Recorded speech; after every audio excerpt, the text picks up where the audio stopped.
Hello बच्चों, good morning. Excellent 2.0 में आपका स्वागत है।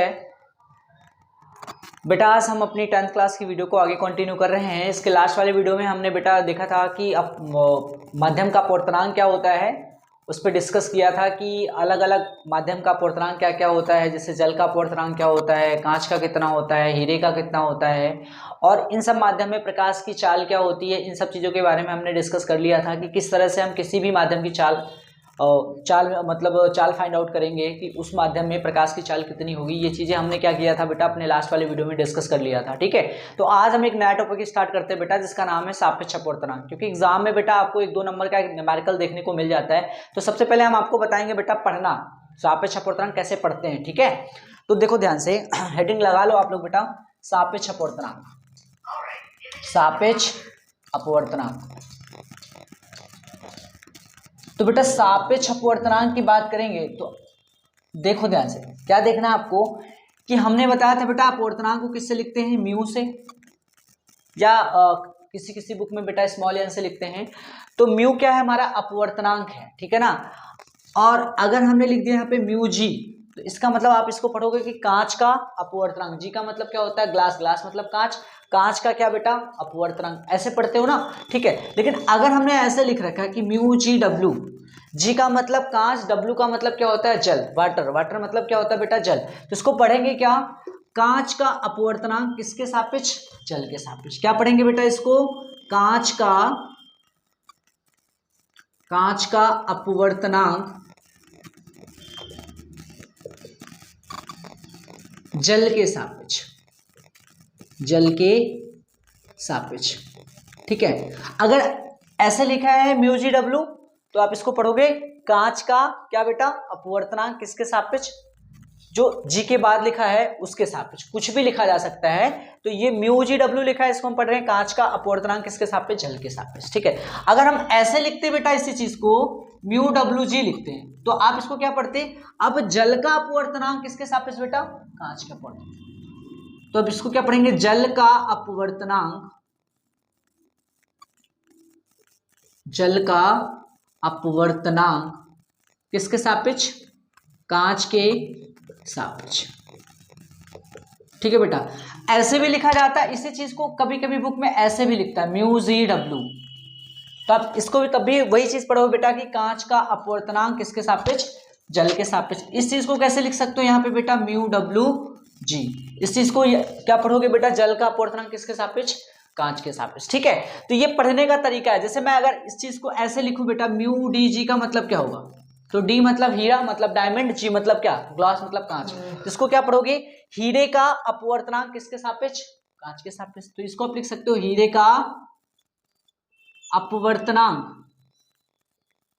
अपवर्तनांक किसके सापेक्ष बेटा, कांच के सापेक्ष। ठीक है, तो कहने का मतलब बेटा पढ़ने का तरीका आपको पता होना चाहिए कि जो चीज पहले लिखी होगी उसका अपवर्तनांक, और जो चीज बाद में लिखी जाती है उसके सापेक्ष। ठीक है ना, और इसी चीज को अगर हम बटे के रूप में लिखें, जैसे मैं कहूं म्यू जी डब्ल्यू को अगर मैं बटे के रूप में लिखूं तो कैसे लिखूंगा, एक तरीका और होता है इसको लिखने का। तो इसको आप ऐसे भी लिख सकते हो कि म्यू जी बटा म्यू डब्ल्यू। मतलब इसी चीज को क्या पढ़ोगे, कांच का अपवर्तनांक किसके सापेक्ष, जल के सापेक्ष। तो इसी चीज को आप ऐसे लिख सकते हो म्यू जी बटा म्यू डब्ल्यू। मतलब जिस माध्यम का अपवर्तनांक निकालना है और किसके सापेक्ष निकालना है। जिसका निकालना होता है बेटा वो हमेशा ऊपर होता है, और जिसके सापेक्ष निकालते हो हमेशा क्या होता है बेटा, नीचे होता है। अगर इसको लिखना हो इस तरह से बेटा, तो क्या लिखोगे म्यू डब्ल्यू जी का, तो क्या लिखोगे म्यू डब्ल्यू बटा क्या बेटा, म्यू जी। तो इसको क्या पढ़ रहे हो बेटा, जल का अपवर्तनांक किसके सापेक्ष, कांच के सापेक्ष। इसी चीज इसको भी लिखना हुआ तो क्या लिखोगे, म्यू डी जी का मतलब क्या, म्यू डी बटा क्या बेटा, म्यू जी।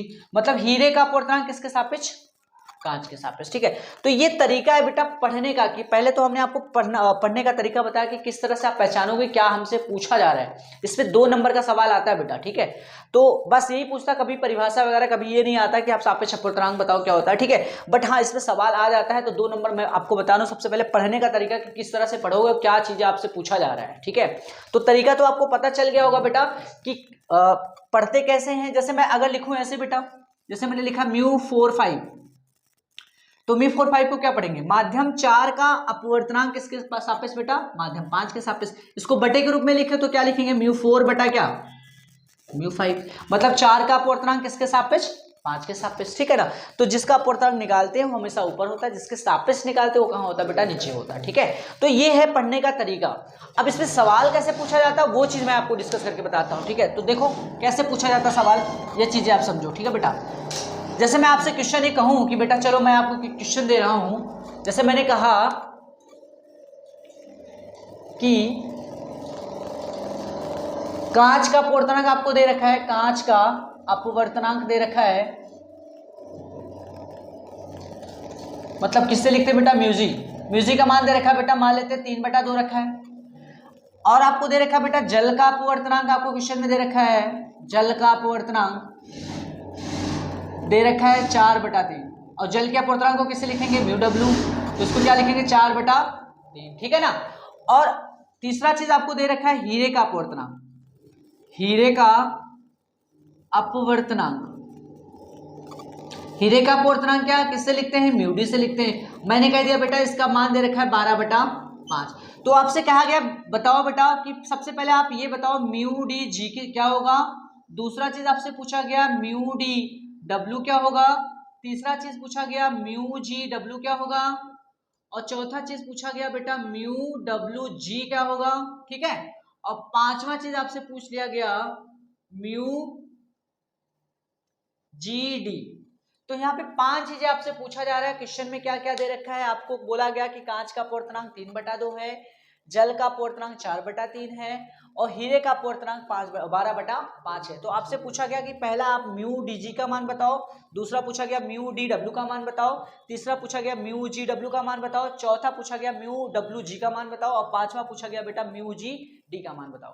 तो सबसे पहले यहाँ पे देखो क्या पूछा गया, पहले हमसे पूछा गया हीरे का अपवर्तनांक बताओ किसके सापेक्ष, किसके सापेक्ष बेटा, कांच के सापेक्ष, ठीक है। तो सबसे पहले हम पहला फाइंड आउट करते हैं, हमसे क्या पूछा गया बेटा, μdg पूछा गया। तो इसी चीज को हम बटे के रूप में लिखे तो हम कैसे लिखेंगे, μd बटा μg, क्योंकि जिसका अपवर्तनांक हम निकालते हैं वो हमेशा ऊपर होता है, जिसके सापेक्ष निकालते हैं वो हमेशा क्या होता है, नीचे होता है। तो ये क्या है बेटा μd बटा μg। अब देखो μd का मान दे कितना रखा हमको बेटा, 12/5, और बटे बेटा μg का मान कितना दे रखा बेटा, 3/2। अब ये 12 के साथ 2 चला जाएगा तो 12 गुणे 2, और 5 के साथ 3 आ जाएगा तो 5 गुणे 3, तो 12 दूनी कितना बेटा 24, 24 बटा कितना 15, सॉल्व करोगे 3 और 24, 3 बचे 15, तो कितना आया बेटा 8/5। पहला मान आ गया μdg का मान 8/5।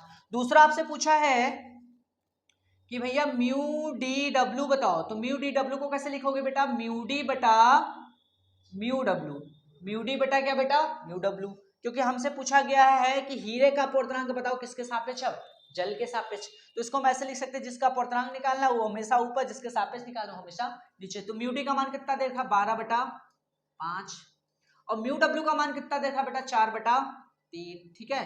तो ये 12 के साथ 3 चला जाएगा तो 12 गुणे 3, और 4 5 के साथ 4 आ जाएगा तो 5 चौका 20, तो बढ़ दिया 36 बटा कितना हो गया बेटा 20। इसको काटा जाए तो क्या हो जाएगा बेटा, 4 से काटो, 4 9 36 और 4 पंचे 20, तो दूसरे का मान कितना आ गया बेटा 9/5। और तीसरा चीज हमसे क्या पूछा जा रहा है बेटा वो हम देख लेते हैं। हमसे पूछा जा रहा है तीसरा μgw, हमसे पूछा जाएगा कि कांच का अपवर्तनांक बताओ किसके सापेक्ष, जल के सापेक्ष।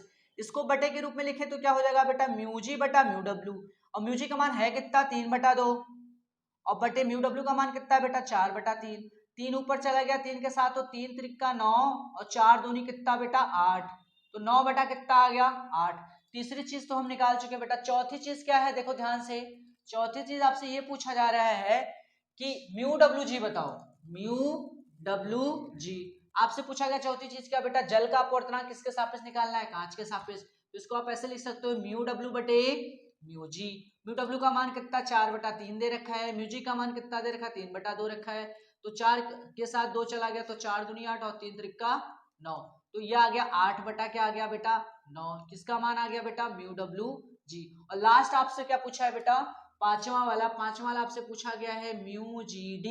μgd को क्या लिख सकते हो बेटा μg बटा μd, मतलब कांच का अपवर्तनांक आपको निकालना है किसके सापेक्ष, हीरे के सापेक्ष।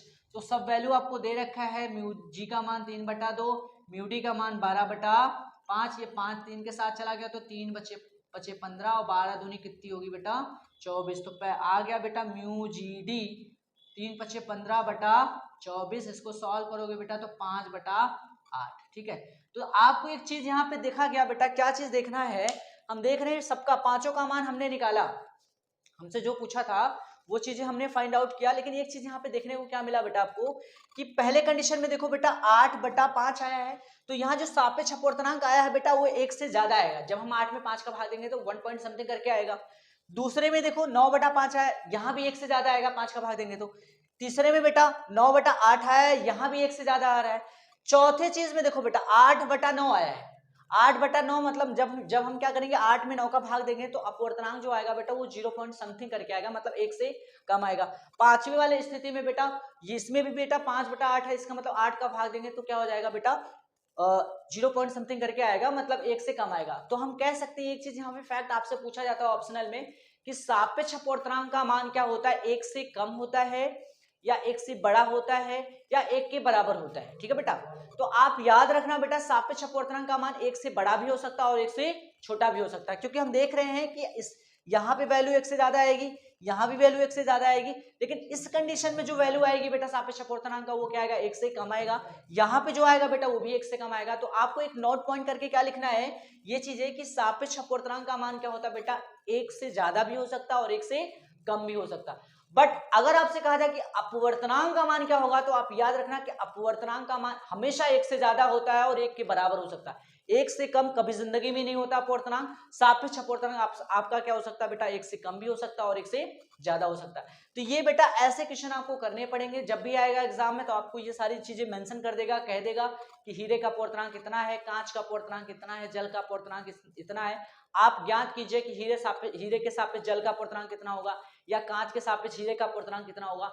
तो जिसके सापेक्ष हम निकालते हो हमेशा बटे में नीचे जाता है, जिसका निकालते हो हमेशा ऊपर होता है। मैंने पढ़ने का तरीका आपको बताया कि किस तरह से आप पढ़ोगे, क्या चीज लिखा है म्यू डीजी लिखा है, इसका मतलब जो पहले लिखा है उसका अपवर्तनांक पूछ रहा है, किस जो बाद में लिखा उसके सापेक्ष पूछ रहा है। तो ये चीजें आप क्या करोगे नोट करोगे बेटा, एक स्क्रीनशॉट ले लो फटाफट, क्योंकि एग्जाम के लिए बहुत ही इंपॉर्टेंट है। 2 नंबर आपका यहाँ से क्लियर होता है बेटा, क्योंकि एग्जाम में जब न्यूमेरिकल्स आते हैं बेटा तो 2 नंबर आपको दे देता, बहुत आराम से न्यूमेरिकल आप कर पाओगे। ठीक है, ज्यादा बड़ा कैलकुलेशन भी नहीं होता, केवल छोटी छोटी कैलकुलेशन होते हैं बेटा। ठीक है ना, आपको गुणा करना पड़ता है बस, उसके बाद देखना पड़ता है कि कितना आ रहा है। ठीक है, लेकिन आपको तरीका पता होना चाहिए तभी, क्योंकि अगर आपको पढ़ना नहीं आता कि आप क्या पूछा जा रहा है कैसे लिखेंगे तब तो आपका सवाल क्या हो जाएगा बेटा गलत हो जाएगा।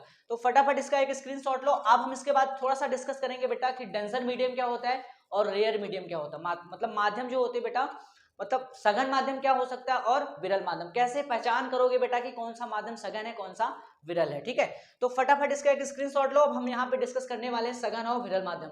ठीक है, तो देखो बेटा उसके बाद हम सघन और विरल माध्यम को पढ़ने के बाद बेटा हम पढ़ेंगे प्रकाश का अपवर्तन क्या होता है, और प्रकाश का अपवर्तन जो बेटा एग्जाम के लिए बहुत ही इंपॉर्टेंट है। ठीक है, तो सबसे पहले यहाँ पे हम देखते हैं बेटा 2 चीजें देखेंगे बेटा, एक सघन माध्यम देखेंगे, सघन माध्यम, और दूसरी चीज देखेंगे बेटा एक विरल माध्यम। और आपको पहचानना आना चाहिए, सघन का मतलब होता है डेंसर मीडियम और विरल का मतलब होता है बेटा रेयर मीडियम। ठीक है, तो सबसे पहली बात करते हैं बेटा सघन माध्यम क्या होता है। परिभाषा अगर मैं इसकी बात करूं तो सिंपल सा एक लाइन लिख लेना बेटा। ठीक है, ये जानने के लिए कि आपको पता होना चाहिए कैसे आप पहचान करोगे, आप अपवर्तनांक से देख के पहचान कर सकते हो। जिस माध्यम का अपवर्तनांक, जिस माध्यम का अपवर्तनांक अधिक होता है, जिस माध्यम का अपवर्तनांक क्या होता है बेटा अधिक होता है, अधिक होता है, वह माध्यम क्या कहलाता है बेटा, वह माध्यम सघन माध्यम कहलाता है, वह माध्यम सघन माध्यम कहलाता है। कैसे पहचानेंगे बेटा, मैं आपसे क्वेश्चन पूछता हूं आप बताओ। ठीक है, जैसे मैंने कहा फॉर एग्जांपल मैंने कहा 2 माध्यम है बेटा, एक कांच है दूसरा मैंने कहा एक जल है, बताओ इन दोनों में कौन सा सघन है कौन सा विरल है।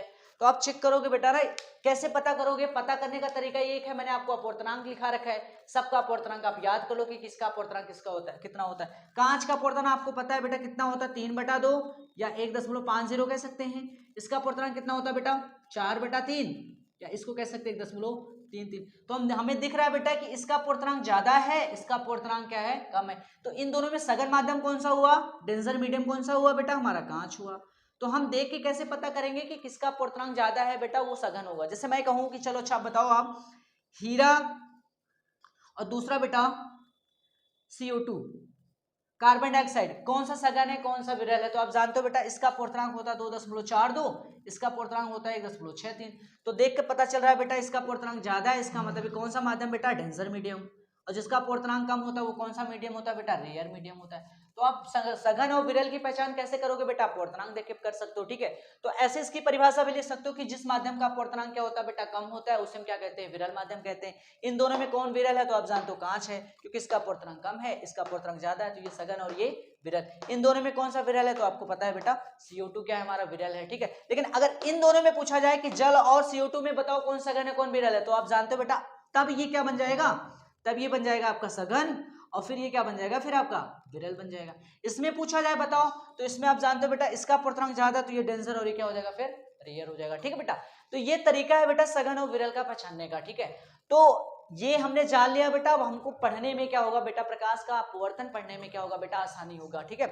तो एक काम करते हैं, अब हम क्या करते हैं, प्रकाश के अपवर्तन के बारे में डिस्कस करेंगे, लेकिन इस वीडियो में नहीं करेंगे बेटा, अपने नेक्स्ट वीडियो में करेंगे कि प्रकाश का अपवर्तन क्या होता है, जो एग्जाम पॉइंट ऑफ व्यू से बहुत ही इंपॉर्टेंट है बेटा।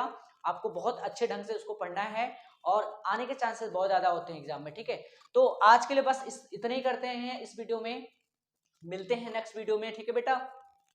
और आपसे अनुरोध है अगर आप हमारे चैनल पर नए हैं तो बेटा लाइक करें, सब्सक्राइब करें और बेल आइकन का बटन जरूर प्रेस कर ले, ताकि जो भी वीडियो अपलोड हो बेटा उसका नोटिफिकेशन आपको मिल जाए। धन्यवाद।